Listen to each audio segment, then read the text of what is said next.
Okay, hello.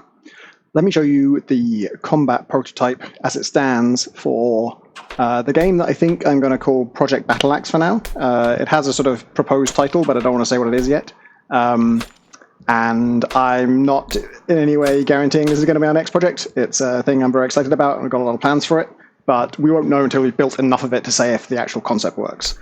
There was a thing that I found myself saying towards the end of Heat Signature, which is don't be experimental about structure in a game unless that's the point of the game. And in Heat Signature, it wasn't. And I was experimental about structure, and it was a mistake. And it cost us a bunch of time to, it just took a long time to build the system for mission selection and then how it affected the galaxy and all the persistent stuff. And, I just had to make the entire thing before we knew whether it was added anything at all. And then it kind of did, but it didn't really work, and it needed rethinking a bunch of times, and it was a big drain on time. This is a game where the experimental structure is the point. So I don't want to say what the experimental structure is.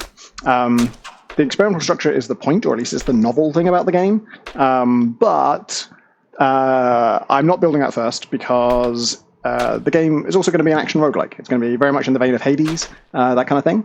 And I want to check we can make one of those first. We've never made one like that. We've never made an action game of any kind, I would say. So I want to check we can do it. And this is kind of like step one. I can't call it phase one because that's a different thing in our roadmap. But phase one has 4 parts to it. And part 1 is combat prototype. Part 2 is a roguelike prototype. And then the other 2 parts are things I won't talk about yet. So combat, this is going to be action roguelike. This is just the action part of it, really. There's no leveling up. There's no progression in this. And I want to make sure that the systems that we're building here that feel good to me right now do lend themselves to you finding upgrades and making builds. Buildcraft is a big thing for me, and I really want to make sure this game has that. But for now, I just want to make sure that combat feels fun and feels kind of distinctive, and I just wanted to put into practice a bunch of ideas that I've been brewing on for ages. So one, I played a ton of Hades, and I had a great time with it. It really took me a long time to get into Hades. I bounced off it multiple times, but it really clicked for me when I started working towards the weapon aspects. I had to look up how to do that and what I needed to do to work towards it. But having something persistent to work towards whilst having this kind of fun action roguelike gameplay really worked for me. Those 2 things in harmony was just great. But I played it so much that I was forever doing things in Hades that were like, God damn, what I just did was so cool, and it had no effect. Things like if you upgrade your cast with the Dionysus thing, where it's like a sort of lobbed bomb that's going to poison people, I'd lob that, and then just as it landed, I'd dash in and then hit the person within seconds of the thing affecting them. And that does nothing. There's no reason to do that. The game never told me to do that. It just happened to work out that way, and it felt real fucking good. And there was tons of things like that where I'm just like, I wish this was the game. I wish I was being pushed to do these very intentional combos, and especially to use different attacks on different people. With Hades, more than half the time, my build ends up being either the special or the main attack on my weapon. I get a really good upgrade for that, and then I just heap more upgrades onto it and just make that the thing I spam the whole time. And it's not without skill. It's still difficult. It's a challenging game, but when I was thinking about what I wanted to do with an action roguelike, I thought I would like it to be more intentional. And as you'll know if you played basically any of our games, I love knocking people back. I love to push people around. I like to move them in the environment and have that have some consequences. And so that fits very well with being more intentional and deliberate in how you approach combat in these games. So it's looped at least 2 times now. I'll explain what you're seeing. The sort of basic template I'm going for is there's 4 verbs. So there's melee attack, there's dash, there is ranged attack, and kick. So kick is a thing that's always available to you that you don't have to. It's not a weapon. It's a rod that protrudes from the center of your body in a way that, I knew how it might look, and I didn't have the talent to do anything less ambiguous, let's say. It also gets stuck halfway out of you sometimes, which doesn't help the impression. But it did need some animation. You'll see, it won't surprise you to learn that our artist, John Roberts, has not worked on this prototype yet. He's doing other stuff on the game. This is very much a Don Francis special, and it shows. So it was interesting to see which things need animation and which things don't. The ranged attack in this doesn't have any animation. It does need it. It would benefit from it, but it's amazing how good it feels without it. The dash has nothing like there's no feel to the dash, and it's the verb of these four that isn't doing anything right now. Like you kind of need it, but honestly, the enemies aren't threatening yet, so dashing is kind of irrelevant. So I'm not worried about that yet. But yeah, what you might notice, I don't know how clear it is, like because you're not pressing the buttons, but you've seen me dash around a lot here. I'm not actually pressing dash each time that happens. It's the melee and kick both automatically dash to the target. So that's another thing that kind of struck me playing Hades. It always sucks. The thing that just seems so avoidably bad was, and this is not dunking on Hades, this is such little niggles. They're just things that when I play games, I just like, this is where my inspiration comes from. I'm just like, I wish it was like this. I wish this worked like this. I wish this happened. Every time you're like, because I do just button mash in Hades, I spam attacks. You kill the last person, and then there's a bit of slow-mo on that, but you've already pressed the button again, and then Zagreus just sort of swipes with the sword again at the empty air. I'm like, well, every little bit of cool that I just had has just evaporated. And it's my fault, I was spamming the button. I could have been more intentional about it. But for this game, I just want to take that out of your hands. It's just like, you know what, as much as possible, if we can tell what you wanted to do, that should happen. And if your button press doesn't make any sense, like you try and swing when there's no enemies in the level, I think we'll just ignore it within reason. Obviously we'll be aware of any ways that might end up being frustrating, or there might be some reason the player might want to swing their axe without an enemy, yada, yada, yada. We're not going to be idiots about it. But generally, the sort of philosophy here is, I don't care how good you are at, like, aiming your attacks. If you were trying to hit that guy, and we can tell you're trying to hit that guy, let's just have you really cleanly and precisely hit that guy. And if you do enough damage to kill him, then that kills him, and it's beautiful. Like, everything should just work as much as possible, because I don't care how good you are at pressing the buttons, in the right order and fast enough. It will have a skill element to it. It's real time, so that's just inevitable. And I don't. I want that. I want there to be, a degree to which you are piloting your build, and that should matter. But I don't want it to be difficult to just pull off cool-looking things. Like, as rudimentary as this is, I'm doing cool shit in this almost non-stop, in my opinion. Like, I can watch this on a loop, especially, I'm not hearing the sound right now, you are, hopefully.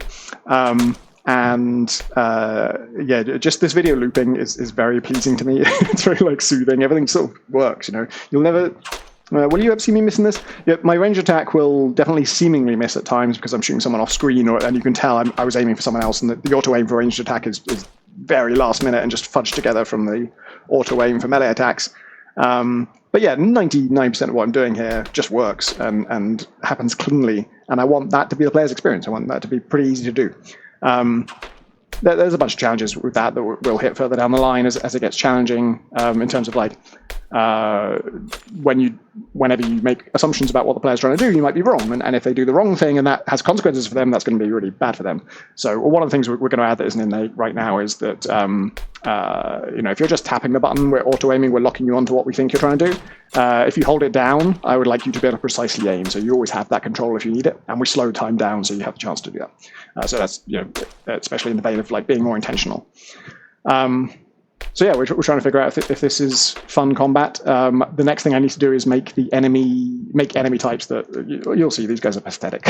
They technically can damage you. I don't think it happens in this whole video, and I wasn't sort of trying hard. There's only one kind of enemy. They are extremely poorly tuned at the moment.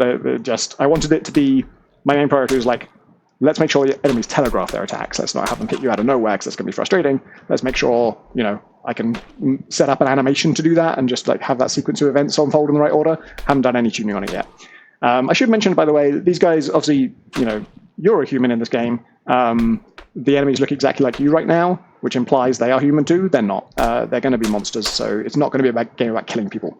You are going to kill your enemies, but your enemies are going to be kind of demons, beasts, stuff like that. So, how that feels is another question mark, but I just wanted to clarify that. So yeah, I need to add different enemy types, get to the point where it's actually challenging, but it's really encouraging to me that it feels as fun as it does without any challenge. I've been watching a lot of GDC talks lately to sort of get more perspectives on building action games, and the game for which there is the most GDC talks and talk-throughs and stuff is God of War. Not Ragnarok, but the one before that, the sort of the over-the-shoulder reboot of it. And yeah, there are just tons of talks about that, and it's interesting. Somebody was saying that they wanted just wailing on one guy to be fun enough that even when there's no challenge. A lot of the clips they show actually are from builds kind of like this, except they've hard-coded their enemies to not attack you at all. So you're just focusing on killing them, which is obviously pretty much what I'm doing. And the guy giving the talk was saying, like, while he was in meetings, he would just, like, on the side be just wailing on one guy with his controller, just with no challenge, just to sort of test that it kept feeling good. They're really useful. I'm really grateful to those guys for sharing so much of that process. I didn't really click with God of War's combat to the extent that a lot of people did. Like, I think for me, the talks have been quite interesting from that perspective, because they talk about certain pillars that, I've never played a God of War game before that, so I had no idea what they were trying to recapture. But they talk about playing with your food being a big pillar for that game, and that's not something I'm interested in. I don't like air juggling people. It just feels, it doesn't make any sense to me. And I like things to feel physical and kind of convincing. And obviously they were trying to hit both those goals at once, which is impossible, obviously. And they did a really good job of finding that compromise, I guess. But for me, the attacks in that game, they try and sell you on the weight of the hits, and everything sort of has effort to it. And they do that well. And that's just a choice that is a matter of taste. And I don't like it. The thing I value in game feel for action games is I want moments where my actions have this clean, decisive result. I kind of want to one-shot things. In fact, everything takes multiple hits in this. The first version of this, I have put this clip, I think, on Blue Sky, and I might link in the description if I remember. The earlier version of this was just one-shot kills and just the melee attack. And that was really satisfying. But I knew already, like, this is satisfying because one-shot kills are always satisfying, right? To make an actual game, to make it scalable, I need to make sure it's still fun if not every attack hits. So actually, I should explain the mechanics here. I should have done this sooner. Because there are some rules here. The ranged attack drains mana. And the bottom left, you can see the mana bar. I basically get 50% of my mana bar for every axe kill, specifically. You can kill people, like, kicking them into the wall hard enough and they still fall into two pieces, which is fun. That doesn't get you any mana. But specifically, the axe is sort of for reaping mana in some way. That's just an arbitrary thing I sort of decided on as I was implementing it.